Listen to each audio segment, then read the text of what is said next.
Alors, le DMA, qui est le Digital Marketing Act, et le DSA, Digital Service Act, sont deux actes dont on parle d'abord depuis longtemps. Ça fait 1 an que ces textes européens sont dans la sphère de l'information. L'objectif est commun, une économie numérique plus sûre.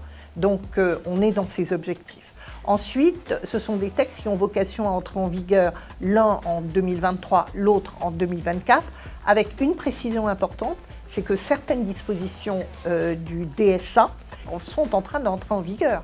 Le 16 novembre, il y aura déjà des obligations.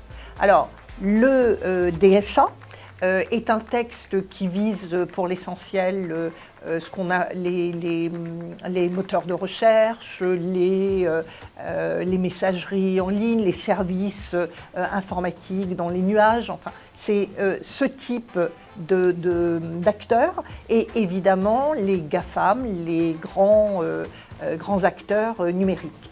L'objectif ici est de mettre des dispositifs de signalement, de renforcer le dispositif de manière à sécuriser l'accès à ces informations et de mettre plus de transparence, par exemple sur les publicités. Donc on va retrouver toutes ces contraintes qui vont entrer en vigueur très rapidement et progressivement jusqu'à l'entrée en vigueur effective.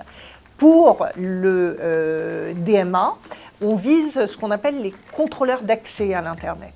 Donc on est sur ces acteurs qui finalement permettent cet accès à l'Internet. Donc vous voyez tout de suite, on parle ici encore de services en ligne, mais on va cibler des acteurs qui regroupent des dizaines de millions d'utilisateurs, qui réalisent un chiffre d'affaires qui se chiffre en milliards. Donc on est sur vraiment ces très grands acteurs qui peuvent faire la différence dans l'économie. Et on va mettre à leur charge des obligations, ici encore, de transparence, d'audit. Et l'idée est ici de permettre aux autorités nationales de retrouver leur place et leur rôle dans la sécurisation de l'utilisation de l'Internet pour le citoyen européen. Alors, ce texte a 2 missions principalement. Une première mission qui est de définir le mandat européen de l'Agence européenne, qui a vocation à jouer son rôle en termes de cybersécurité. Donc vous imaginez tout de suite que l'objectif est de permettre d'harmoniser, de faire les liens sans porter atteinte à l'autonomie des différents États. Ça, c'est la première chose. Et le deuxième, c'est la certification qui va conduire à mettre en place, à contraindre les entreprises à utiliser des produits qui sont certifiés. C'est un peu le legal by design. On va prédéfinir un certain nombre de contraintes.